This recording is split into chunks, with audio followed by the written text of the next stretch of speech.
Introduction. The red oak stretched endlessly beneath the scorching Australian sun, where ancient ghost gums stood like weathered sentinels against a sky that burned copper and gold. In this unforgiving landscape, where civilization was but a distant memory and the law was as sparse as water in a drought, men could vanish into the vastness and emerge as legends, or die forgotten beneath the merciless stars. It was 1878, and the Outback held its secrets close. Among the rocky outcrops and endless plains, where the wind whispered tales of gold rushes and broken dreams, a man rode hard across the dust-caked earth. His horse's hooves drummed a desperate rhythm against the ground, each beat echoing the urgency that had driven him deeper into the wilderness with each passing day. Thomas McKinnon, though few now dared speak his name aloud, had once been a different man. The son of Irish settlers who had sought their fortune in the gold fields, he had known love, laughter, and the simple joy of honest work. But fate, as it often does to those who least deserve its cruelty, had stripped away everything he held dear. The banks had taken his family's land, corrupt officials had seized what little remained, and when desperation drove him to take back what was rightfully his, the law branded him an outlaw. Now, after 3 years of running, 3 years of sleeping with one eye open and his hand never far from his pistol, Thomas had become the very thing the newspapers made him out to be, a bushranger, feared and hunted across the territory. His face adorned wanted posters in every town from Melbourne to Darwin, and the price on his head had grown with each bold robbery, each daring escape from the mounted police who pursued him like hounds on a scent. The sun was beginning its descent toward the horizon, painting the sky in shades of ember and rose, when Thomas's weary mount began to falter. The faithful gelding had carried him through countless escapes, but even the strongest horse had limits, and they had been riding hard for 2 days straight. Behind them, perhaps a day's ride away, Constable Harrison and his men followed with the relentless persistence of those who believed justice was on their side. It was then, as Thomas crested a low ridge dotted with mealy scrub, that he saw it, a thin column of smoke rising straight as a prayer into the still evening air. Smoke meant a homestead, meant people, and people meant danger for a man with his reputation. Every instinct screamed at him to turn away, to find another route through the wilderness. But his horse stumbled again, and he knew the animal needed water and rest if they were to survive another day. Through his field glasses, Thomas studied the source of that telltale smoke. A modest homestead set in a shallow valley, surrounded by a vegetable garden that spoke of careful tending, and a well that promised the precious water his horse so desperately needed. But it was not the practical considerations that gave him pause. It was a lone figure he glimpsed moving between the clotheslines, hanging washing with the practiced efficiency of someone accustomed to solitude. A woman, alone, by all appearances, in this isolated corner of the world. Thomas felt his jaw tighten as he considered his options. He had never harmed an innocent, never taken from those who could not afford to lose, but desperation had a way of blurring the lines that once seemed so clear. His horse needed water, he needed food and rest, and perhaps most crucially, he needed information about the pursuit that followed him like his own shadow. As the evening light deepened to purple, Thomas made his decision. He would approach the homestead under cover of darkness, take what he needed, and be gone before dawn. It was not theft if he left payment, he told himself, though the rationalization felt as hollow as his empty stomach. But fate, as it had so often in Thomas's life, had other plans entirely. The woman who would change everything stood barely 5 feet tall, with silver-streaked auburn hair caught up in a practical bun and hands that spoke of a lifetime of honest work. Margaret O'Brien had been alone on a small holding for 4 years now, ever since the fever had taken her husband Patrick, leaving her with nothing but memories, a modest plot of land, and a determination as fierce as the Outback itself. At 52, Margaret had long since made her peace with solitude. She found companionship in the birds that visited a small creek, comfort in the ritual of tending her garden, and strength in the knowledge that she had survived everything life had thrown at her thus far. She was not the kind of woman who startled easily, nor one who made rash decisions based on fear or emotion, which made her choice, when it came, all the more remarkable. The first sound that alerted her to danger was her old blue heeler, Murphy, growling low at his throat as he stood rigid by the kitchen window. Margaret set down her mending and moved quietly to peer through the curtains, her heart steady despite the potential threat. Living alone in the outback required a certain acceptance of danger, but it also taught one to read the signs that spell the difference between caution and panic. What she saw in her yard made her breath catch, not from fear, but from recognition of profound human need. A man knelt beside her well, his horse standing with its head hanging low, both of them clearly at the end of their endurance. Even in the dim light of early evening, she could see the way the stranger's shoulders sagged with exhaustion, the careful way he moved as though injured or simply pushed beyond the limits of human strength. Margaret had heard the stories, of course. Everyone in the territory knew of Thomas McKinnon, the bushranger who had become something of a folk hero to those who suffered under the weight of corrupt officials and merciless banks. The newspapers painted him as a ruthless criminal, but the whispered conversations in town told a different tale, of a man who only took from those who could afford to lose, who never harmed the innocent, who had been driven to desperation by circumstances beyond his control. Standing at her window, watching this exhausted figure water his horse at a well, Margaret felt something stir within her that had little to do with fear and everything to do with the compassion that had guided her through 52 years of joy and sorrow. She saw not the notorious bushranger of legend, but a man at the end of his rope, as worn and weathered as the ancient landscape that surrounded them both. Without conscious thought, she found herself reaching for the old shotgun that hung above the mantel, not to threaten, but to ensure she maintained control of the situation. Then, before courage could desert her, Margaret O'Brien opened the door and stepped into the gathering dusk. "The water's free," she called across the yard, her voice carrying clearly in the still air, "but it's better from the pump beside the kitchen." The man froze, one hand moving instinctively toward the weapon at his side, but Margaret had already lowered her shotgun, holding it loose and unthreatening at her side. "Easy now," she continued, her tone the same one she might use with a skittish horse. "I'm not here to cause you trouble. You look like a man who's ridden hard and foul, and that horse of yours won't make another day without proper rest and feed." For a long moment, they regarded each other across the dusty yard, the infamous bushranger and the widowed settler, two souls who had learned hard lessons about survival and the cruel indifference of fate. In that pause, something passed between them, some recognition that transcended the circumstances that had brought them together. Thomas said finally, his voice hoarse from dust and exhaustion. "I don't want any trouble for you. Just water for my horse, and I'll be on my way." Margaret studied his face in the dying light, seeing past the beard and the weathered features of the man beneath. A man who, despite everything, still possessed enough decency to worry about bringing trouble to a stranger's door. "Trouble has a way of finding us all eventually," she replied quietly. "The question is what we do about it when it arrives." And with those words, she made a choice that would change both their lives forever. Margaret O'Brien, practical widow and careful guardian of her own survival, decided to offer shelter to the most wanted man in the territory. "Your horse needs grain, and you look like you could use a hot meal," she said, turning toward the house. "There's a lean-to behind the barn where you can unsaddle. I'll have food ready shortly." Thomas remained frozen for a moment, certain he had misunderstood her meaning. In his 3 years as an outlaw, he had grown accustomed to fear, to doors slammed in his face, to the cold calculation of those who saw only the bounty on his head. This simple offer of kindness from a woman who owed him nothing and risked everything struck him with the force of a physical blow. "Why?" he asked, the word torn from somewhere deep within him. Margaret paused at a door, looking back at this man who had been running so long he had forgotten what it meant to rest. "Because 23 years ago, a stranger showed my Patrick and me kindness when we needed it most," she said simply. "What goes around comes around, I found, and right now, you look like a man who could use some going around." As Margaret disappeared into her house and Thomas led his stumbling horse toward the promised shelter, neither could have imagined the journey they were beginning together. Love, when it comes late in life, when it arrives unexpected and unlooked for, carries with it a poignancy that youth cannot comprehend.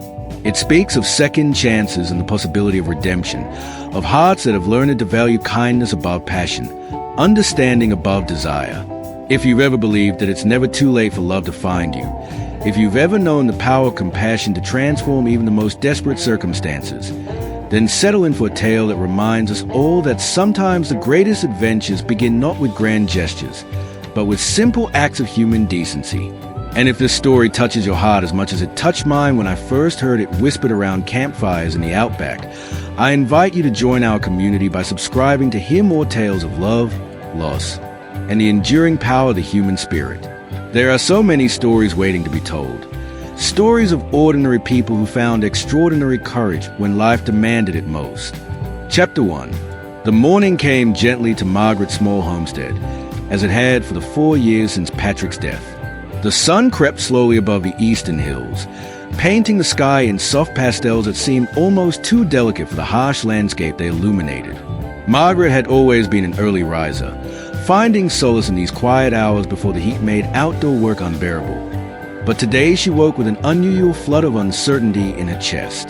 Her unexpected guest had been true to his word the night before.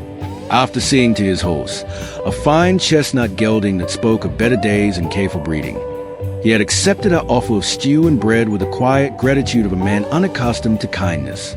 They had spoken little during the meal, but Margaret had noted the way his eyes never quite relaxed, the way he positioned himself with a clear view of both the door and window, the unconscious habits of a man who had lived too long with danger as his constant companion.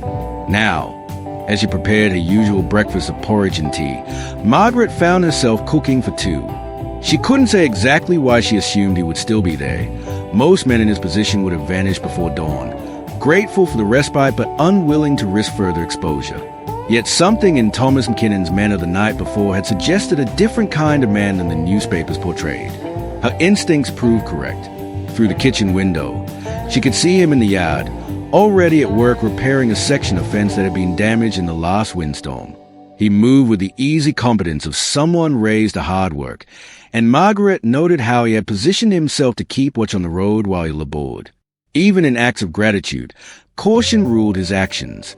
Murphy, her faithful healer, lay in the shade nearby, no longer agitated by the stranger's presence but maintaining his customary alertness. The dog's acceptance spoke volumes to Margaret. Animals, she had long believed, possess an instinct for character that humans often lacked. When she called Thomas in for breakfast, he approached the house with the same careful awareness he had shown the night before, but something in his posture had changed. The desperate edge of exhaustion had eased, replaced by awareness that seemed more habitual than immediate. Over a simple meal of porridge, eggs from a small flock of hens, and strong tea, they began the delicate process of learning to trust one another. The fence didn't need fixing, Margaret observed, her tone neutral.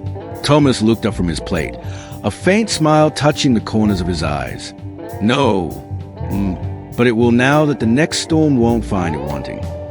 It was a small thing, this acknowledgement that he thought beyond the moment, that he considered her welfare in his actions. Margaret felt something ease within her chest, a tension she hadn't realized she had been carrying. "You don't need to work for your keep," she said quietly. "A night's shelter and a meal aren't payment for anything more than common decency. With respect, Mrs. O'Brien, Margaret O'Brien." Mrs. O'Brien, common decency is a rarer commodity than you might think, and a man likes to feel useful, especially when he's being. Thomas paused, choosing his words carefully, when he's been useless to anyone for a very long time. Margaret studied his face as he spoke, seeing past the defensive walls to the pain that lay beneath. Here was a man who had once known pride in honest work, who had valued his place in the world and his ability to contribute to something greater than himself. The loss of that purpose, she realized, might be a deeper wound than any physical hardship he had endured. "What did you do before?" she asked, then immediately regretted the question. The last thing she wanted was to push him into revelations he wasn't ready to share. But Thomas seemed to welcome the opportunity to remember who he had been before circumstance made him into someone else entirely. "Farming, mostly. My family had a wheat farm north of Ballarat. Nothing grand, but it was ours, or so we thought." His voice carried the weight of old grief, tempered by time but never entirely healed. "My father came from Ireland with nothing but hope and strong hands. He built something decent out of this harsh land, and I thought I'd do the same." "What happened?" Thomas was quiet for so long that Margaret thought he might not answer. When he finally spoke, his words carried the careful precision of someone who had told this story to himself countless times, trying to find some sense in events that defied understanding. Drought came first. 3 seasons without enough rain to keep a garden alive, let alone a wheat crop. The banks were understanding at first. They knew we were good for it, had always made our payments on time. But then the good years didn't come back as quickly as anyone hoped, and understanding turned to pressure. Pressure to demands, demands to threats. Margaret nodded, recognizing a story that had played out across the territory countless times. The land was beautiful but merciless, and even the strongest could be broken by its indifference. My father died the winter before they finally came to take the farm. Heart failure, the doctor said, but I knew better. He died of a broken heart, watching everything he built slip away despite doing everything right, everything the way he'd been taught would ensure success. The silence stretched between them, filled with the weight of understanding.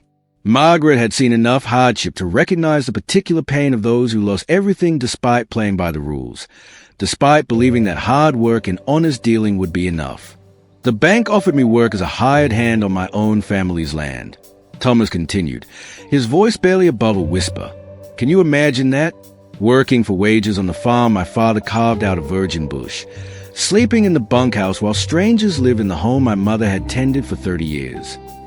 So you said no. I said no, and when they sent men to escort me off the property, I stopped being the kind of man my parents raised me to be.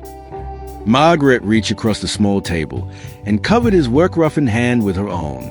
The gesture was simple, instinctive, carrying no weight of judgment or pity, simply the touch of one human being acknowledging the pain of another.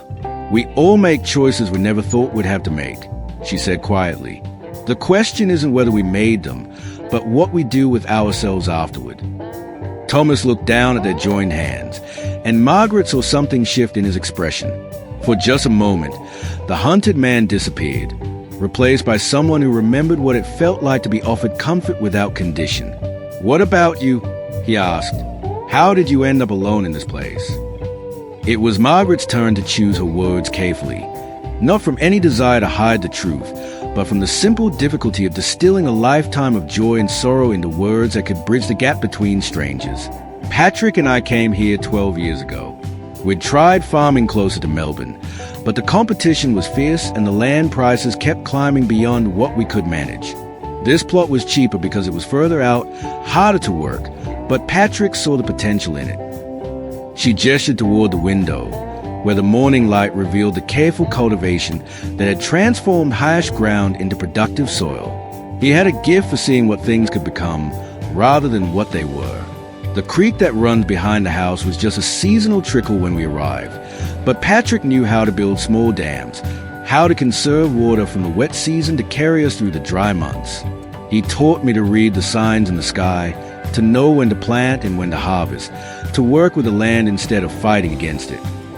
Thomas heard the love in her voice, saw the gentle smile that touched her features when she spoke of a late husband, and felt something that might have been envy if it hadn't been tempered by respect for the depth of her loss.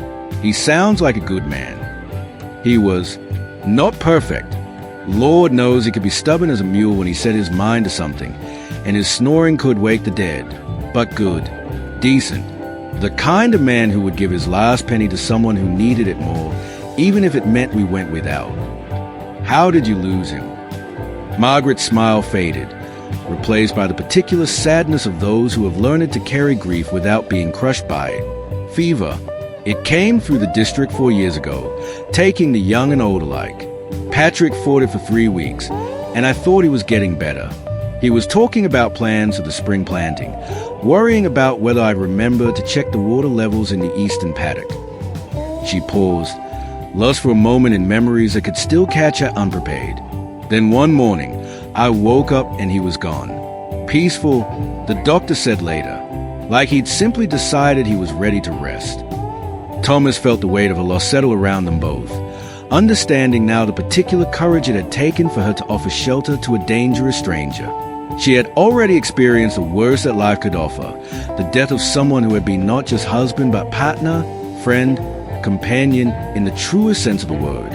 What was the risk of harboring a bushranger compared to the daily courage required to build a life from the ashes of everything she had lost? "Why didn't you leave?" he asked. "Surely there were family, friends, somewhere easier you could have gone." Margaret considered the question, one she had asked herself countless times in the dark hours after Patrick's death. "This place was ours," she said finally. "Not owned by a bank or held at someone else's pleasure, but truly ours. Patrick and I had worked every inch of this ground, had learned its moods and seasons, had made it productive through our own effort and understanding. To leave would have been like abandoning him all over again." Thomas nodded, recognizing in her words something he had lost when his family's farm was taken, the deep satisfaction of belonging somewhere, of being rooted in a place that reflected one's own labor and care. "Besides," Margaret continued, a spark of something that might have been defiance lighting her eyes, "I'm not the kind of woman who gives up easily. Patrick used to say I was too stubborn to die and too ornery to quit, and I suppose he was right." For the first time since his arrival, Thomas laughed, a genuine sound of amusement that transformed his weathered features and reminded Margaret that beneath the careful wariness lay a man who had once known joy.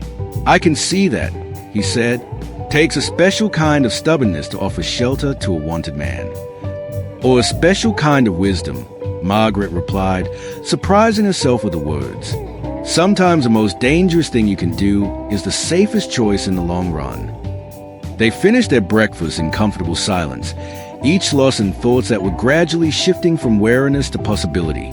Neither spoke of the future, of the pursuit that would inevitably resume, of the impossible complications that lay ahead. For this moment, it was enough to share a meal, to sit in the morning sunshine streaming through clean windows, to remember what it felt like to be simply human in the company of another human being. When Thomas rose to continue his work on the fence, Margaret found herself watching from the kitchen window more often than her usual routine required. There was something deeply satisfying about seeing him move with purpose across a small holding, about the way Murphy had accepted his presence, about the simple fact that another person shared the space that had been a solitary domain for so long. The day passed with the easy rhythm of productive labor. Thomas not only completed the fence repair, but also addressed several other small maintenance tasks that Margaret had been putting off. The squeaky gate that she had grown so accustomed that she barely noticed it, the loose board on the front steps that rocked slightly underfoot, the water trough that needed cleaning and fresh caulking around its edges. He worked with the quiet efficiency of someone accustomed to making himself useful, never asking for direction but somehow knowing what needed doing.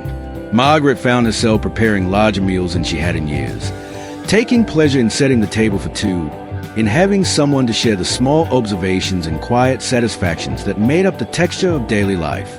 As evening approached, she began to wonder if he would leave again, disappearing into the gathering dusk as silently as he had arrived.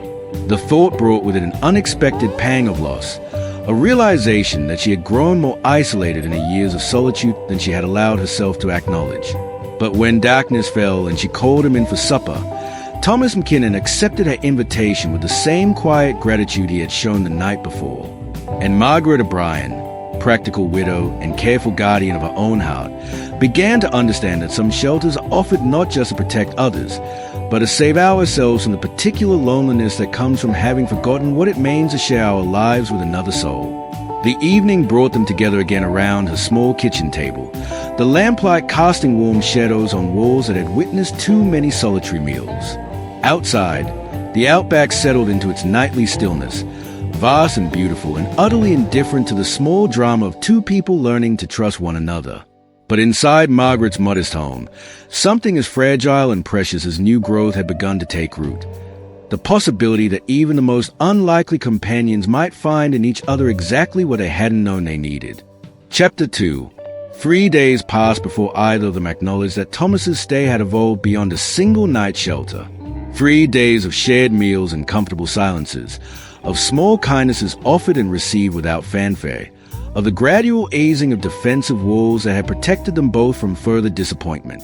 Margaret told herself that she was simply being practical. The man needed time for his horse to recover full strength, and his own exhaustion ran deeper than a single night's rest could remedy. Besides, he was proving genuinely helpful, not just willing to work, but skilled at the kinds of repairs and improvements that she had struggled to manage alone. Thomas's justifications were more complex. The pursuit had indeed slowed, perhaps thrown off by his sudden change of direction, and the respite gave him time to plan his next move more carefully. But if he were honest, and Thomas McKinnon had spent too many years lying to himself to find comfort in dishonesty now, he stayed because for the first time in 3 years, he had found a place where he could remember who he had been before desperation made him into someone else entirely. On the third evening, as they sat on Margaret's front porch watching the stars emerge in the vast outback sky, she finally addressed a question that had been hovering unspoken between them. "You know they'll come looking eventually," she said, her voice carrying no accusation, simply the practical acknowledgement of reality.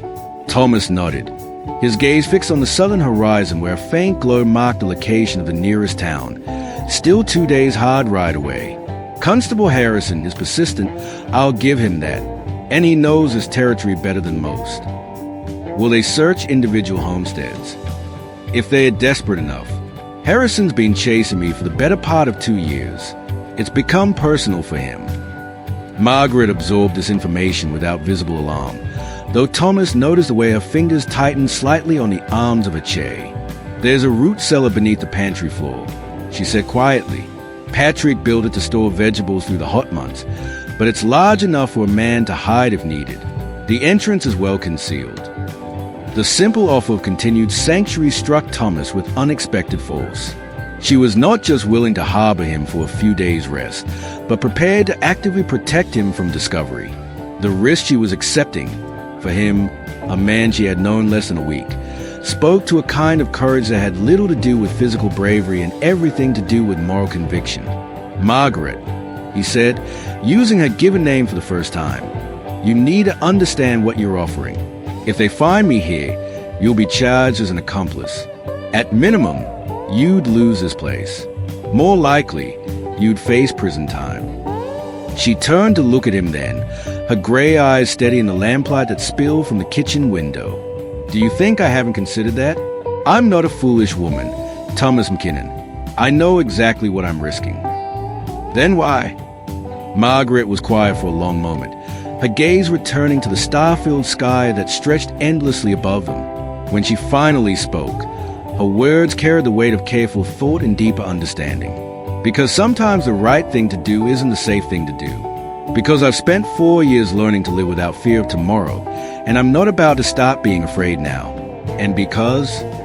She paused, seeming to surprise herself at what she was about to admit. "Because I haven't felt this alive since Patrick died." The honesty of her confession hung in the air between them, fragile and precious as spun glass. Thomas felt something shift in his chest, a warmth that had nothing to do with the lingering heat of the day and everything to do with the recognition that this remarkable woman saw something in him worth risking everything to protect. "I don't deserve such kindness," he said quietly. "Deserve has nothing to do with it. We don't choose who we care about or why. We just choose what we do about it."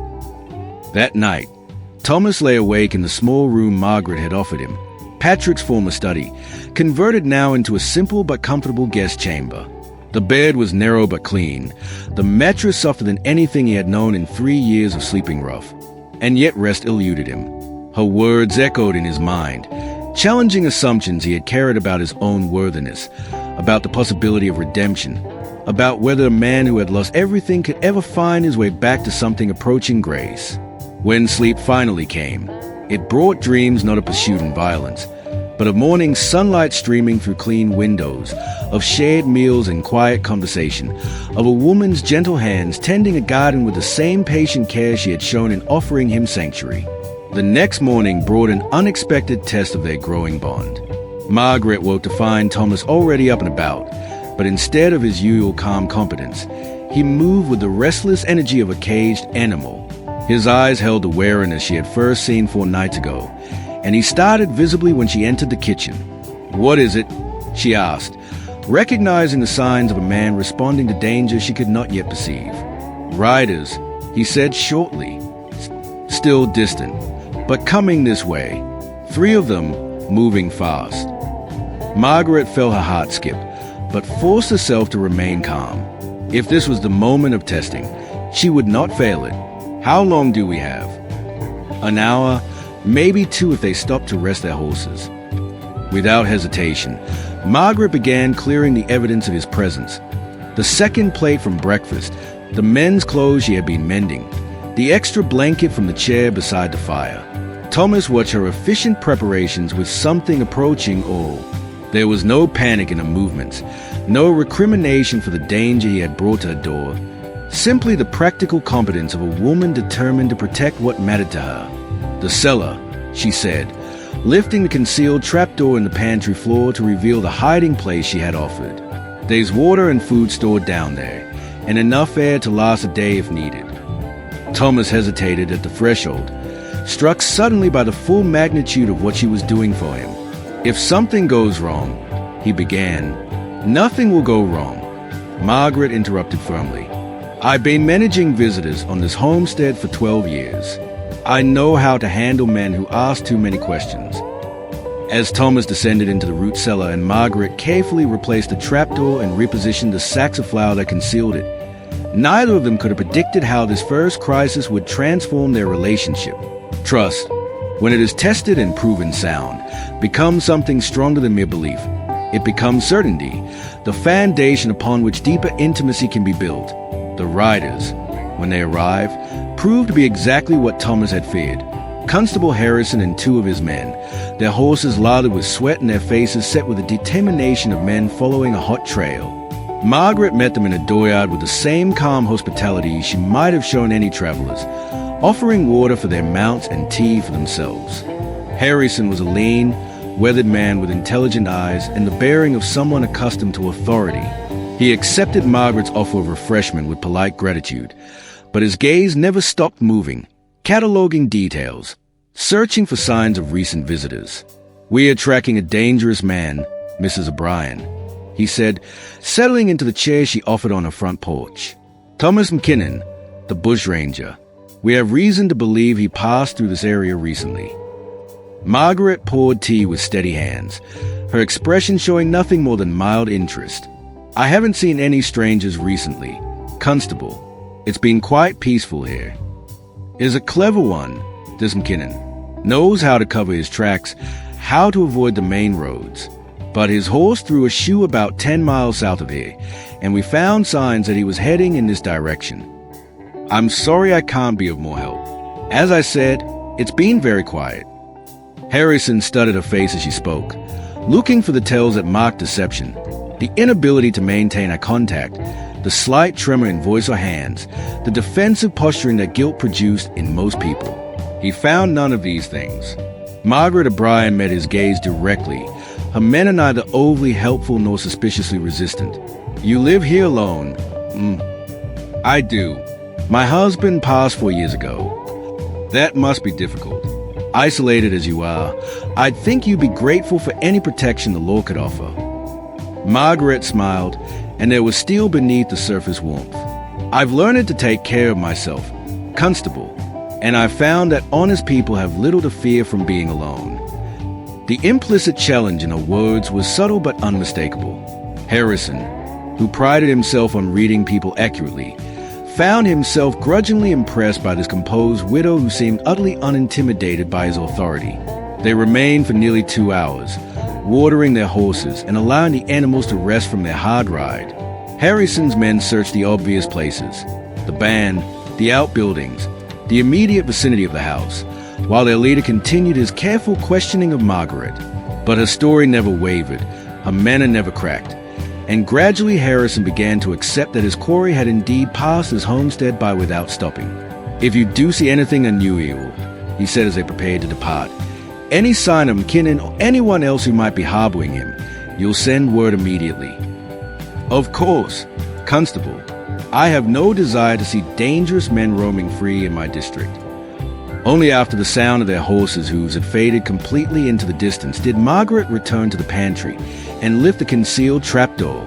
Thomas emerged from the root cellar with the careful movements of a man who had spent hours in cramped quarters, but his first concern was not for his own discomfort. Are you all right? He asked, studying her face for signs of distress. Margaret felt something warm unfurl in her chest at the genuine worry in his voice. The immediate priority he gave to her welfare over his own relief at avoiding capture. I'm fine.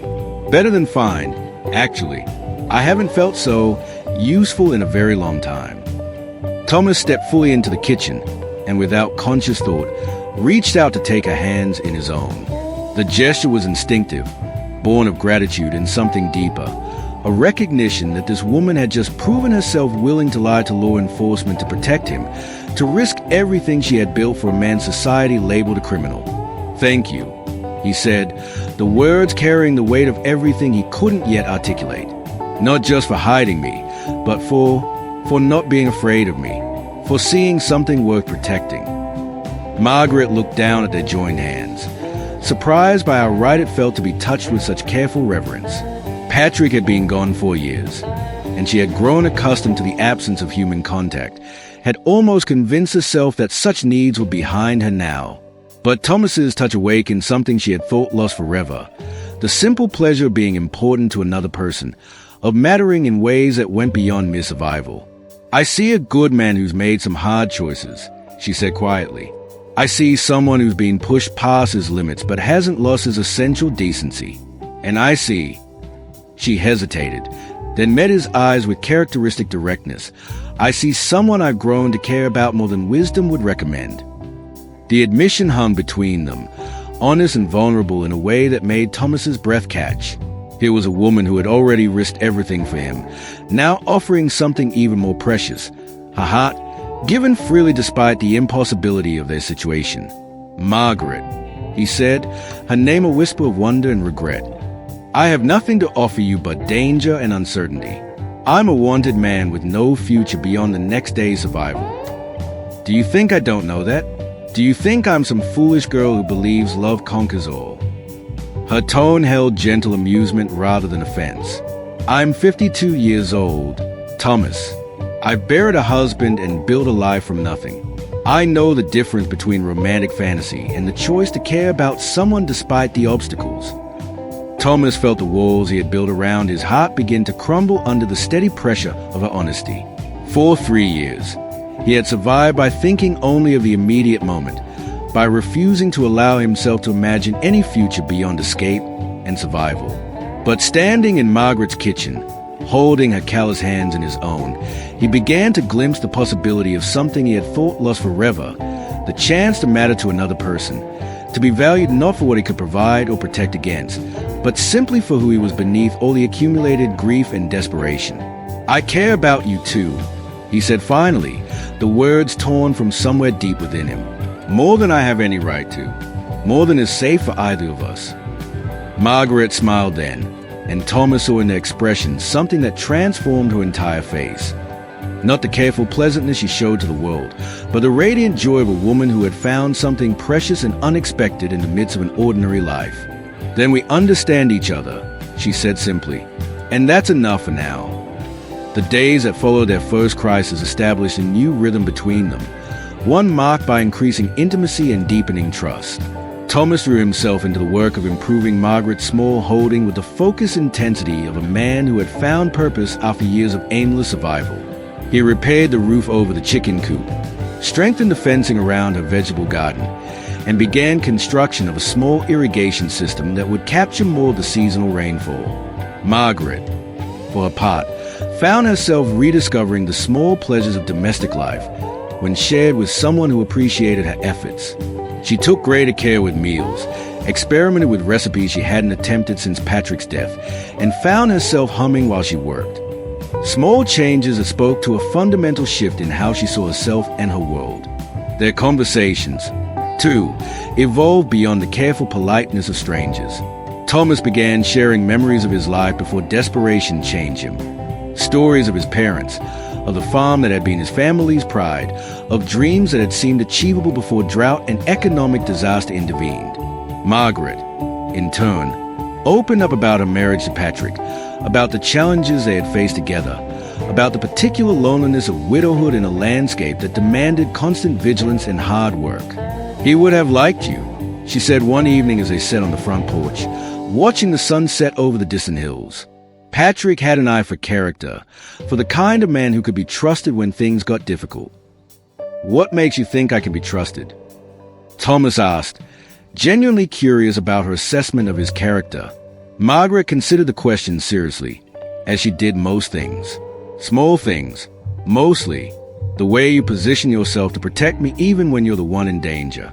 The care you take with Murphy. Animals know things about people that we sometimes miss. The fact that you've been here over a week and I've never once felt unsafe in your presence, despite knowing what you're capable of when cornered. She paused, her gaze moving from the sunset to his profile. But mostly it's the way you look at me. Like I'm someone worth protecting, worth caring for. I hadn't realized how much I miss being looked at that way. Thomas turned to meet her eyes, seeing in them something that made his chest tighten with emotion he hadn't allowed himself to feel in years. You are worth protecting, he said quietly. Worth caring for, worth. He struggled to find words of feelings that seemed too large for speech. Worth everything good that life has to offer. The kiss that followed was inevitable, gentle, and transformative. It spoke of loneliness eased, of hearts that had learned to value tenderness over passion, of two people who had found in each other exactly what they hadn't known they needed. When they separated, both were breathing unsteadily, surprised by the depth of feeling that simple contact had revealed. Thomas, Margaret whispered, his name carrying all the weight of possibility and fear that their situation encompassed. I know, he replied, understanding without explanation all the complications that lay ahead. I know it's impossible. I know I have no right to feel this way about you, no right to want what I can never have. What is it you want? She asked, her voice barely audible in the gathering dusk. Thomas was quiet for a long moment, struggling to articulate desires that seemed too precious to speak aloud. I want to wake up every morning in the same place as you. I want to work beside you, building something that belongs to both of us. I want to grow old with you, to be the man who holds your hand when you're afraid, who celebrates your joys and shares your sorrows. He looked away, unable to meet her eyes as he continued. I want to be ordinary again, to be someone whose biggest worry is whether the crops will be good this year, not whether today will be the day I'm finally caught. Margaret felt tears prick her eyes at the quiet longing in his voice, at the recognition of how much this man had lost and how little he allowed himself to hope for. Those are good ones, she said softly. Natural ones, the kind that make life worth living. But impossible ones, given who I am and what I've done. Maybe we just haven't figured out how to make them possible yet. That night, as Thomas lay in his narrow bed and Margaret settled alone in the room she had shared with Patrick, both found themselves imagining a different kind of future than either had considered likely just 2 weeks before. Love, when it arrives unexpectedly in the middle of a carefully constructed life, has a way of making even the most practical people believe in the possibility of miracles. But the Outback, beautiful and merciless, was already preparing to test their newfound hope in ways neither of them could anticipate. In the distance, Constable Harrison was reassessing his search strategy, and in the nearest town, whispers were beginning to circulate about the widow O'Brien and whether her isolation might be harboring secrets worth investigating. The morning that would change everything began like so many others, with Margaret rising before dawn to tend to her chickens and Thomas already at work on the small dam he was building to better capture the seasonal creek's flow. They had fallen into the comfortable rhythm of people who knew each other's habits, who could share space without friction, who had learned to read each other's moods and needs with the intuitive understanding that comes from growing intimacy. It was Murphy who first sensed the approaching danger, his ears pricking forward and a low whine escaping his throat as he stared toward the eastern horizon. Margaret, scattering grain for her hens, noticed the dog's agitation and felt her own alertness sharpen in response. Thomas, she called quietly, and he looked up from his work to see her pointing toward the dust cloud that marked approaching riders. This time, there was no leisurely hour to prepare. The riders were moving fast and with purpose, and Thomas could see even at this distance that there were more of them than before. At least 6 men, possibly more, spread out in a line that suggested a coordinated search rather than simple pursuit. The cellar won't be enough this time, he said, moving quickly toward the house. They are going to search everything, tear the place apart if they have to. Margaret's mind raced through possibilities, discarding options as quickly as she considered them. The root cellar had worked once, but Harrison would be more thorough in a second search. The barn offered no real concealment, and the surrounding landscape provided little cover for a man on foot. "The creek," she said suddenly. "There's a bend about half a mile upstream where Patrick used to go when he needed to think. The banks are high there, and the vegetation is thick. If you can get there without being seen from the house." Thomas nodded, already moving toward the back door where his horse waited settled, a precaution they had maintained since the first visit from the constable. "What will you tell them about my tracks, about the evidence of someone else living here?" Margaret's smile held a grim determination that reminded Thomas why he had fallen in love with this remarkable woman. "Let me worry about that. Just get to the creek and stay there until they are gone, no matter how long it takes." As Thomas disappeared into the morning shadows, Margaret began the most important performance of her life.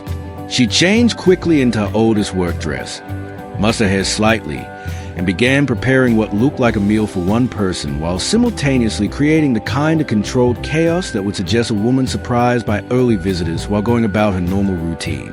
When Harrison and his expanded search party thundered into her yard 20 minutes later, they found Margaret O'Brien hanging washing on the line, humming softly to herself and greeting them with the same calm hospitality she had shown during their previous visit. "Constable Harrison," she said, setting down her basket of wet clothes. "Back so soon? I hope you've had better luck with your search." Harrison dismounted with the controlled urgency of a man following a fresh lead. His previous encounter with his composed widow had left him with a grudging respect for her self-possession, but new information had cast their earlier conversation in a different light. "Mrs. O'Brien, I'll come straight to the point. We have reports from several sources that McKinnon was seen in this general area as recently as 3 days ago. A thorough search of your property is warranted." Margaret felt her heart begin to race, but forced herself to maintain the same pleasant demeanor she had shown before. "Of course, Constable, though I'm not sure what you expect to find. As I mentioned before, it's been quite peaceful here. Nevertheless, we'll be conducting a complete search of your house, outbuildings, and the immediate grounds. I trust you have no objection." "None at all, though I do hope your men will be careful with my things. Living alone, a woman learns the value of possessions." For the next 2 hours, Margaret watched with growing anxiety as Harrison's men systematically searched every inch of a small homestead. They found the root cellar quickly. Harrison was too experienced amid such an obvious hiding place, but it yielded nothing more suspicious than stored vegetables and preserved meat. They examined every room of the house, questioned the arrangement of furniture, counted plates and cups and eating utensils. But it was Harrison himself who finally uncovered the evidence that transformed suspicion into certainty. In Thomas's room, which Margaret had hastily rearranged to look like a storage space, he found a single sock that had been overlooked in their haste to remove traces of occupation. It was clearly a man's garment, too large to belong to any woman, too new to be a memento of a deceased husband. "Mrs. O'Brien," Harrison said, holding up the sock with the satisfaction of a man whose instincts had been proven correct. "I believe you have something to tell me." Margaret looked at the damning evidence and felt a strange sense of relief wash over her. The deception had been exhausting, and part of her was grateful that it was finally over. "I suppose I do," she said quietly. "Thomas McKinnon has been here, hasn't he? Recently, and for some time." Margaret met Harrison's eyes with the same direct gaze she had always shown him, but now it carried the weight of a woman who had made her choice and would not apologize for it. "Yes," she said simply. "He has." The admission sent a ripple of excitement through Harrison's men, but the constable himself remained focused on the woman before him, trying to understand what would motivate a respectable widow to harbor the territory's most wanted outlaw. "Where is he now?" "Gone. He left yesterday morning when my dog sensed your approach from far off. I imagine he's miles away by now."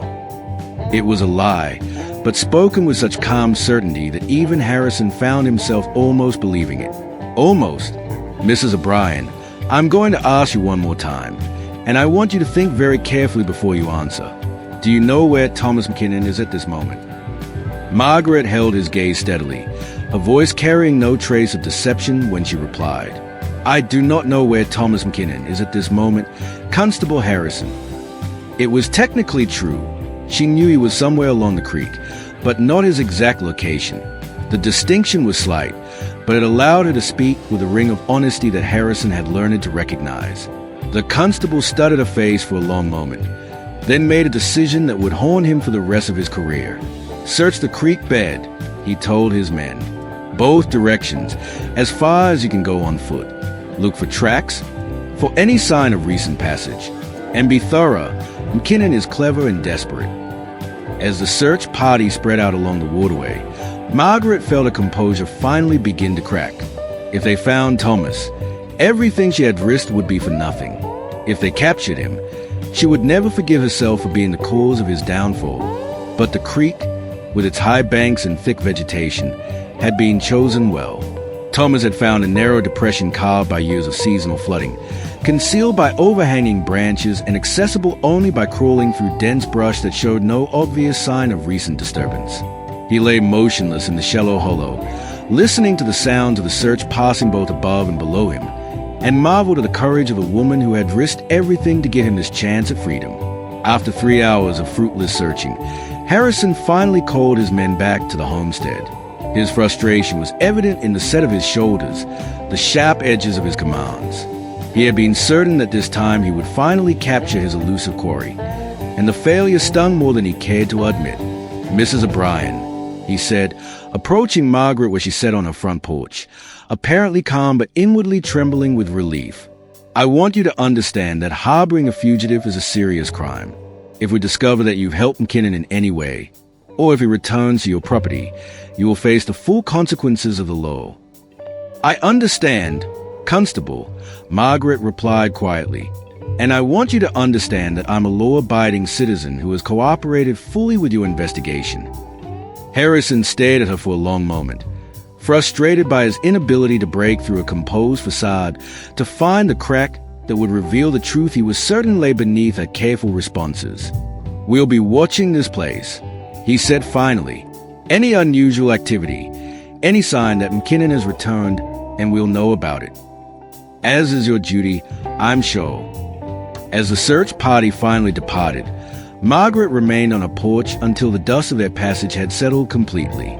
Only then did she allow herself to show the strain of the morning's ordeal, her hands shaking slightly as she gripped the arms of her chair. It was nearly sunset before Thomas finally emerged from his hiding place, moving carefully through the gathering dust to avoid any potential watchers. Margaret met him at the kitchen door, and without a word, they fell into each other's arms with the desperate relief of two people who had faced the possibility of permanent separation and found themselves miraculously reunited. "I heard them searching," Thomas said, his voice muffled against her hay. "I thought for certain they would find me." "They came close," Margaret admitted. "Too close. Harrison knows you were here, knows I've been hiding you. We can't continue as we have been." Thomas pulled back to study her face, seeing in her expression the same recognition that was growing within him. Their time together, precious as it had been, was drawing to an inevitable close. "I have to leave," he said quietly. "Tonight, before they establish a watch on this place. Every moment I stay puts you in greater danger." Margaret nodded, having already reached the same conclusion during the long hours of waiting for his return. "I know," she said simply. "I've always known this moment would come." But even as they acknowledged the necessity of separation, neither could quite bring themselves to begin the process of farewell. Instead, they held each other in the kitchen where they had shared so many meals, so many quiet conversations, so many moments of growing intimacy, and tried to memorize the feeling of being complete in each other's presence. The love they had discovered together, unexpected, impossible, transformative, had already changed them both in ways that would endure long after circumstance forced them apart. Margaret had rediscovered a capacity for joy, for the kind of caring that made life worth living. Thomas had remembered what it meant to be valued not for what he could provide or protect against, but simply for who he was beneath all the accumulated pain and desperation. But love, however powerful, could not alter the fundamental reality of their situation. Thomas McKinnon was still a wanted man, still pursued by those who would never stop hunting him. And Margaret O'Brien, despite her courage and determination, could not indefinitely protect him from a world determined to see him captured. The night that stretched ahead of them would be their last together, and both knew it. Tomorrow would bring separation, uncertainty, and the return to solitary lives they had briefly imagined leaving behind. But tonight, they had each other, and the memory of what they had shared would have to be enough to sustain them through whatever trials lay ahead. Chapter 3. The night that would be their last together arrived with unusual stillness, as if the very air recognized the weight of impending farewell. Margaret prepared what she knew would be their final meal with the careful attention to detail of someone creating a memory to treasure. Thomas, meanwhile, made his own preparations, checking his weapons, studying maps of the territory, calculating routes that might take him far enough away to ensure Margaret's safety while offering some hope of his own survival. They ate by lamplight at the small kitchen table that had become the heart of their brief domestic happiness. But conversation proved difficult. Too much remained unsaid between them. Too many feelings that defied adequate expression. Too many regrets about circumstances beyond their control.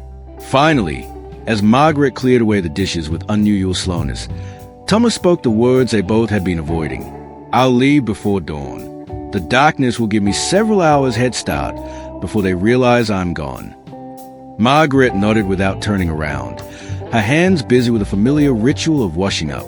"Which direction will you take?" "North, toward Queensland. The territory is wilder there, less settled. If I can reach the mining districts, I might be able to disappear entirely, perhaps even take a new name and start over." The possibility of complete reinvention hung between them, offering hope for Thomas's future but emphasizing the finality of their separation. If he succeeded in creating a new identity, he would necessarily leave behind everything and everyone connected to his old life, including her. That would be wise, Margaret said quietly. A fresh start away from all of this. Thomas heard something in her voice that made him rise from the table and move to stand behind her at the washing basin. Without speaking, he placed his hands gently on her shoulders, feeling the tension she was trying so hard to conceal. "Margaret," he said softly, "look at me." She turned in his embrace, and he saw that tears were streaming silently down her cheeks, the first time he had seen her cry since his arrival. "I'm sorry," she whispered. "I promised myself I wouldn't make this harder for you than it already is." Thomas cupped her face in his hands, thumbs gently wiping away her tears. "You have nothing to apologize for. If anyone should be sorry, it's me, for bringing danger into your peaceful life, for taking your kindness and giving you nothing but worry in return." "Don't," Margaret said fiercely. "Don't you dare minimize what we've shared. These past weeks have been the most alive I felt since Patrick died. You gave me back pieces of myself I thought were lost forever." The intensity of her response, the passionate defense of their connection, struck Thomas with the force of revelation. He had been so focused on the practical impossibilities of their situation that he had failed to fully appreciate the profound gift they had given each other, the chance to love and be loved, even temporarily, even against all odds. "Come with me," he said suddenly, the words emerging before conscious thought could stop them. Margaret stared at him in astonishment, certain she had misunderstood. "What?" "Come with me to Queensland. We could disappear together, build a new life where no one knows our history. I know it sounds impossible, but..." "Thomas." Margaret's voice was gentle but firm. "You know I can't do that." "Why not? What's keeping you here except memories and an empty house?" Margaret moved away from him, needing space to think clearly, to resist the powerful temptation of his offer. "This place is my home. It's where Patrick and I build our life together, where his grave lies, where every tree and stone holds meaning for me. I can't just abandon it all." "But what kind of life is it? Really? Isolation, endless work, no one to share your days with." "It's my life," Margaret replied with quiet dignity. "And running isn't who I am, Thomas. I don't leave when things get difficult." Thomas felt the truth of her words like a physical blow. Of course she couldn't come with him. The steadfast loyalty to place and principle was part of what he loved most about her. To ask her to abandon everything she valued would be to ask her to stop being the woman who had captured his heart. "You're right," he said heavily. "I'm sorry. That was selfish of me." "No," Margaret said, returning to his embrace. "It was love, and I'm honored by the offer, even if I can't accept it." They stood together in the kitchen where so much of their relationship had unfolded, holding each other with the desperate intensity of people trying to minimize a feeling they might never experience again. Outside, the wind had begun to rise, carrying with it the scent of distant rain and the promise of change. "Will I ever see you again?" Margaret whispered against his chest. Thomas was quiet for a long moment, struggling with a desire to offer false comfort against the necessity of honesty. "I don't know," he said finally. "If I'm successful in disappearing, in creating a new life, then probably not. It would be too dangerous for both of us. And if you're not successful, then you'll read about it in the newspapers." The stark reality of his situation, transformation or death, with no middle ground, hung heavy in the air between them. Margaret felt a fierce surge of anger at the unfairness of it all, at the forces that had conspired to bring them together only to tear them apart. "There has to be another way," she said desperately. "Some solution we haven't considered." "Margaret." Thomas tilted her chin up, so she was forced to meet his eyes. "We both know there isn't. I'm a wanted man with a price on my head. Harrison will never stop hunting me, and eventually he'll succeed. The only question is whether I can stay free long enough to get far enough away that when it happens, it won't touch you." The acceptance in his voice, the calm resignation to a fate that offered no real hope of happiness, broke something inside Margaret's chest. This man, who had shown her such tenderness, who had brought laughter back into her life, who had reminded her what it meant to matter to another person, was prepared to walk back into the wilderness alone rather than risk bringing her further harm. "I love you," she said, the words torn from the deepest part of her heart. "I know it's impossible.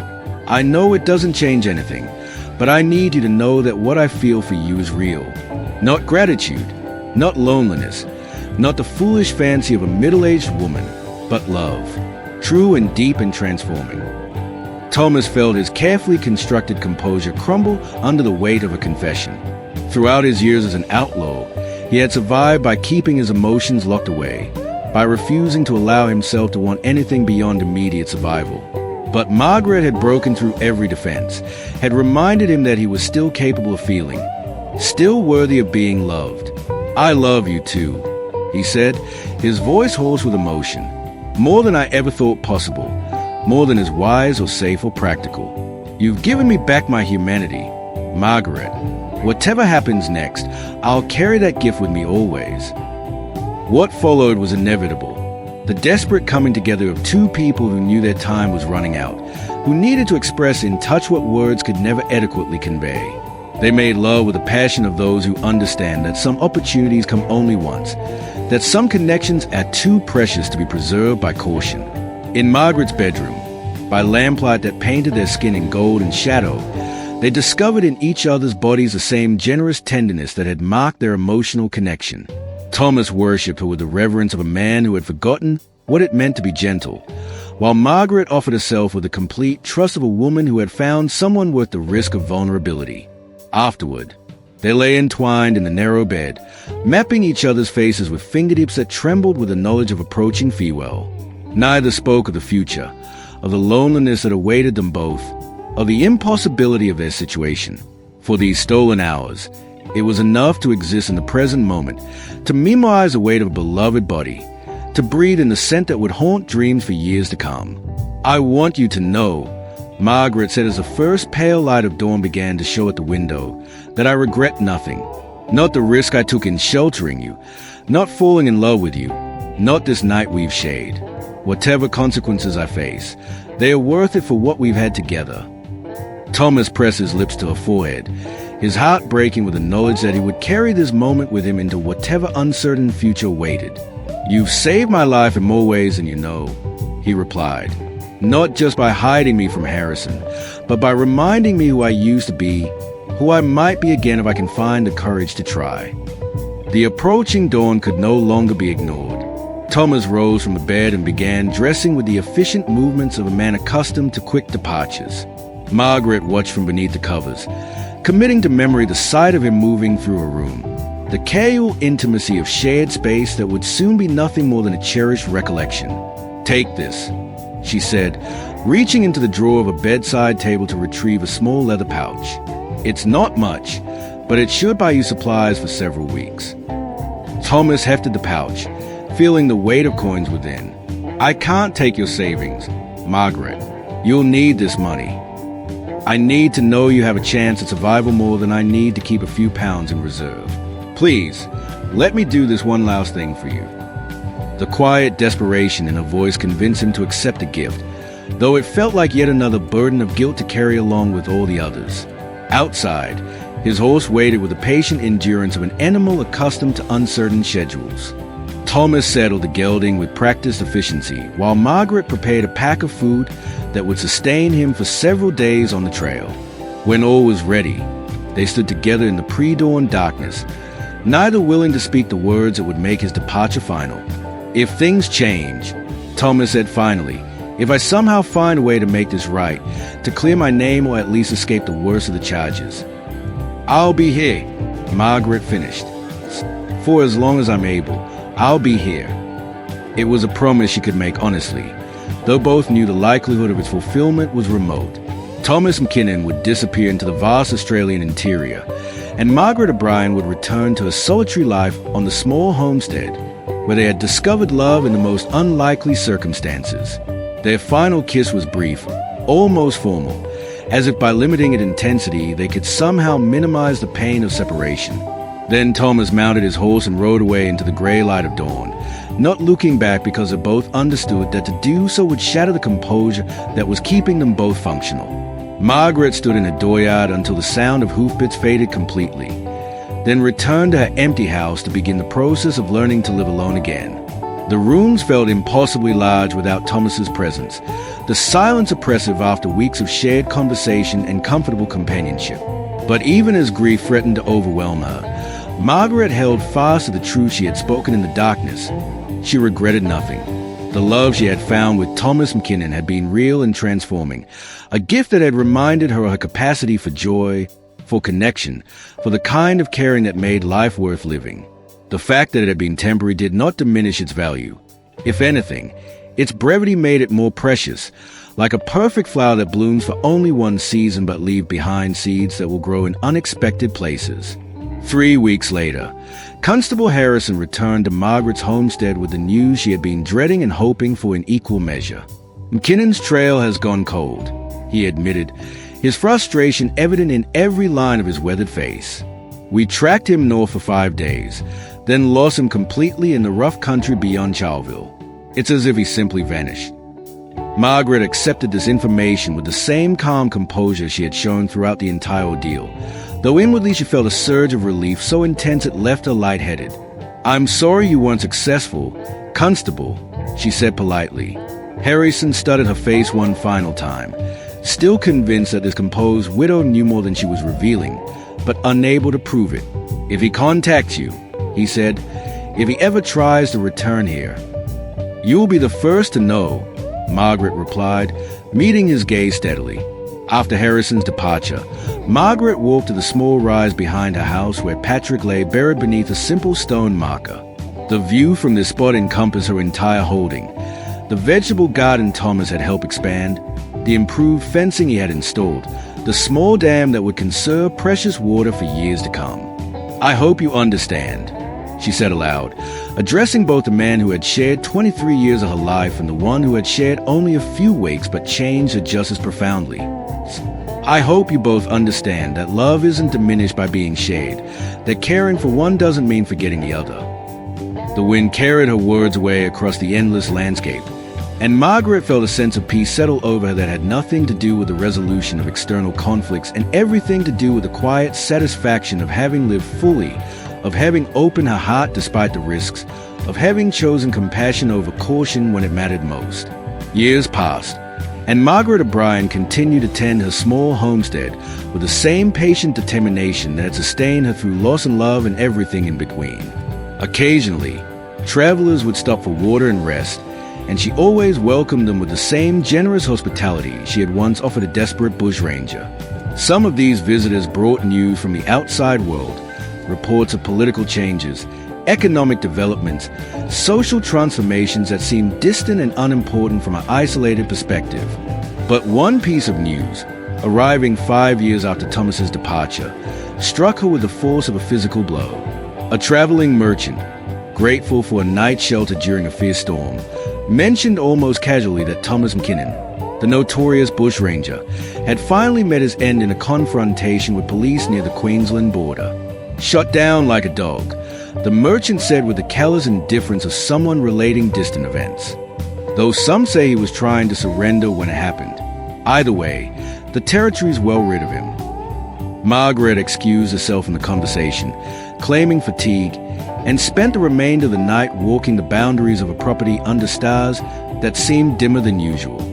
She mourned Thomas McKinnon with the private intensity of a woman who had loved truly and lost completely, but she did not regret having known him, having sheltered him, having given her heart freely despite the inevitable pain of separation.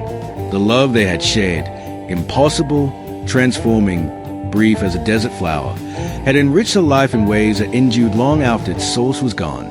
She had been reminded of her capacity for joy, for connection, for the kind of deep caring that made existence something more than mere survival. These were gifts that could not be taken away by death or distance or the cruel indifference of fate. As the years continued to pass, Margaret's story became part of the folklore of the district, though few knew the complete truth of what had transpired between the widow O'Brien and the man she had sheltered. Some claimed she had been a victim, coerced into providing aid to a dangerous criminal. Others whispered that she had been complicit from the beginning, perhaps even as accomplice in crimes that predated their meeting. But those who knew Margaret best, the rare neighbors who visited during times of particular hardship, the occasional travelers who recognized something special in a generous spirit, understood that whatever had happened during those mysterious weeks had transformed her in fundamental ways. There was a depth to her compassion, a richness to her understanding of human nature, a quiet strength that spoke of someone who had been tested by extraordinary circumstances and emerged not unscathed, but somehow more fully herself than before. She never married again, never sought the kind of conventional companionship that others might have expected for a woman in her situation. Instead, she created a life of purpose and meaning centered on the simple but profound act of offering kindness to those who needed it most. Her home became known as a place where weary travelers could find rest, where those fleeing hardship could find temporary sanctuary, where the lost and desperate could find someone willing to see past their circumstances to the essential humanity beneath. And sometimes, in the quiet hours of evening when the sun set over the endless landscape she had learned to call home, Margaret O'Brien would remember a few perfect weeks when love had found her in the most unlikely form, when compassion had been rewarded with connection deeper than she had thought possible, when she had been reminded that it is never too late for the heart to surprise us with a capacity for transformation. The lesson she had learned, that true love is measured not by its duration but by its depth, not by its convenience but by its courage, became the guiding principle of her remaining years. She understood now that some people come into our lives not to stay, but to awaken possibilities we never knew existed, to remind us that the human heart is capable of miracles even in the midst of the most ordinary circumstances. Margaret O'Brien lived to see the new century dawn, watching from a small homestead as the world changed around her in ways both subtle and profound. The harsh frontier that had shaped her youth gradually gave way to something approaching civilization, with better roads, more reliable communication, and the slow but steady arrival of modern conveniences that made solitary life less challenging. But through all these changes, she remained essentially unchanged, a woman who had learned that the greatest adventures are often found not in grand gestures or dramatic events, but in the simple choice to open one's heart to another person, regardless of the risks involved. A story, whispered around campfires and shared in quiet moments between friends, became a testament to the enduring power of compassion, the transformative nature of unexpected love, and the truth that sometimes the most profound connections are forged in the most unlikely circumstances. When Margaret finally passed, peacefully and asleep at the age of 78, she left behind a legacy that had little to do with material possessions and everything to do with the countless lives she had touched through a generous spirit. The small homestead that had witnessed the brief flowering of her love with Thomas McKinnon became home to other families, other stories, other small dramas of human connection and loss. But the memory of what had transpired there, the story of a bushranger on the run and the kind woman who gave him shelter, and found in return a love she never expected, became part of the eternal folklore of the land itself, a reminder that love can bloom in the most unlikely places, between the most unlikely people, and that sometimes the greatest gift we can offer another person is simply the courage to care about them. Consequences be damned. In the end, Margaret O'Brien's story teaches us that it's never too late to risk everything for love, never too dangerous to choose compassion over caution, never too foolish to believe that sometimes a heart knows truths that the mind cannot comprehend. Her legacy lives on in everyone who has ever chosen kindness over safety, love over logic, hope over fear, a testament to the enduring power of the human spirit to find beauty and meaning even in the most challenging circumstances. And perhaps, in the quiet moments when the wind whispers across the endless landscape of the Australian Outback, carrying with it the scent of ghost gums and red earth and infinite possibility, those who listen carefully can still hear the echo of a love story that reminds us all that the greatest adventures are often found not in the places we go, but in the courage to open our hearts to the unexpected gifts that life places in our path. If this tale of love found and lost, of courage discovered in the most ordinary circumstances, of the transformative power of human compassion has touched your heart as it is mine, I invite you to share it with others who might need to remember that it's never too late for love to find us, never too dangerous to choose kindness, never too foolish to believe in the possibility of redemption. Join our community of storytellers and dreamers by subscribing to hear more tales from the heart of Australia, where the landscape is harsh but the human spirit endures, where ordinary people discover extraordinary courage when life demands it most. These stories matter because they remind us that we are all capable of great love, great sacrifice, great transformation, if only we have the courage to answer when opportunity calls. Margaret O'Brien and Thomas McKinnon may be gone, but their story lives on as a beacon of hope for all who believe that love, in all its forms, remains the most powerful force in the human experience. The red earth remembers, and the wind carries their story still.